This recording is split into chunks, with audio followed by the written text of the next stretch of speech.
When it comes to the gaming experience, there are two very important accessories. One, the controller, which we've talked about a lot of options out there, and two, headsets. Now, when it comes to headsets, a lot of the times the major comparisons come down to fairly traditional basic ideas. Clarity of the sound, how loud it can be, how well it does bass, highs and lows, positional tracking, all that kind of good stuff. But there hasn't been a ton recently in terms of major innovations. But recently, there's a new headset from Razer that has a very interesting new feature, and that's the Nari Ultimate headset.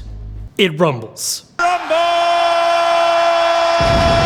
The Ultimate is the newest addition in Razer's new line of Nari headsets, where the main selling point of them as a group is that they are wireless PC headsets that can work on other systems as well and offer THX spatial audio. Basically, it gives you a sense of things that are not only in front, behind, left, or right of you, but also a sense of above and below. The idea behind this is really interesting, because if you think about traditional rumble motors like in-game controllers, oftentimes it just has one setting. Some pro controllers give you the option to modify and change the intensity, but with a standard controller, it usually just rumbles like a madman anytime something happens on the screen. Well, the haptic ones in these actually have a range of motion depending on sounds that are being played through it, and is tied directly to the sound. So if certain things are just a little louder than normal, you'll get a very light shake, or if really loud explosions are happening nearby, it can rumble really heavily. And you can adjust the overall intensity as well using different settings on PC. What's amazing about this though is that it's not really tied to any kind of software update. It's not like you have to play specific games that support this feature. You don't have to make sure that your console is patched a certain way or it's only on certain platforms.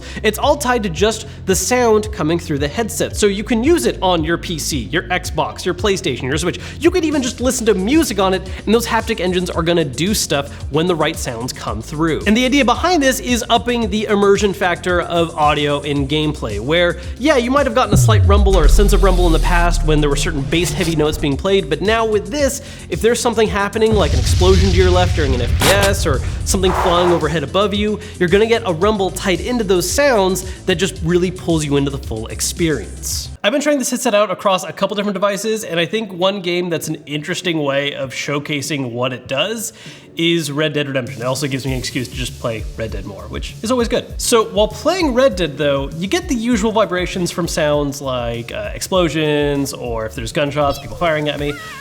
But one place it also comes up a lot is where you're riding your horse. So I have the intensity set to max on these right now. I've also got the volume up because that also contributes to whether or not the vibration goes off. And yeah, while you're riding your horse, I mean, you feel every single time every gallop, just every contact, that just constant thumping, you're feeling it in the headset, which is simultaneously a little weird, but really cool at the same time. Something else that this game showcases too that is interesting and might be one of the slightly more issues is because it is all sound-based, depending on how the game audio is mixed, sometimes you get vibrations for unrelated stuff to gameplay. For instance, during combat in Red Dead, sometimes you get really heavy bass from some of the instruments, and that sets it off too. Sometimes louder than actual gunshots and stuff going on. So once again, the direct tied audio makes it really immersive, but could interfere with some of the more actual gameplay benefits, which if you're playing something multiplayer is normally not as big of an issue. In a single player experience like this though, it will cause it to vibrate a lot more often. While we're in the setup too, something worth mentioning is that while this is really cool and I love the haptics and everything, using them definitely hurts the battery life on these. It's still gonna be good enough to last for most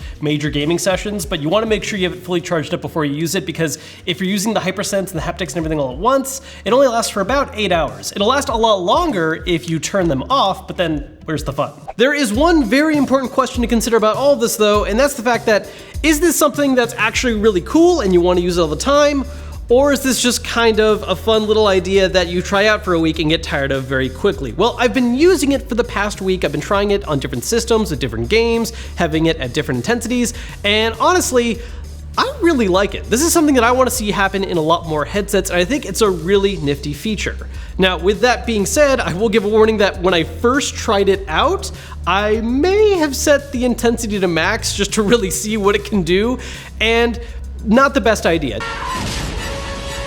Not that it's something that was, painful or weird or was too much, it was just a little distracting over time. It was something that, when you really got that rumble going on all the time, especially with certain games like Red Dead, it just started to wear a little too thin too quickly. Once I took a step back though and set it back to its original initial settings of the 50% mark, like the medium intensity, it's really nice. It's subtle compared to the maximum. It's not something that's gonna be going off all the time, but instead, you're really gonna feel that motor kick in the few times where it really matters, like if there's an explosion or a gunshot really nearby. You're really gonna feel at the times that it deserves it for loud noises, and that's where I think it really shines. It's honestly kind of hard to describe how much it changes the immersion factor of a game, because it really does pull you in just a little more. It gives that sense of positional sound, an extra layer of realness that isn't normally there. Because yeah, you might have gotten a light tinge of rumble from just the bass being really deep for an explosion or something, but now the headset itself is actually going with that and resonating and just shaking a little bit extra. It's so cool. I truly think this is a feature that more headsets need to have. It's obviously not something that's going to be in every single headset on the market. It's a little more expensive and it's going to be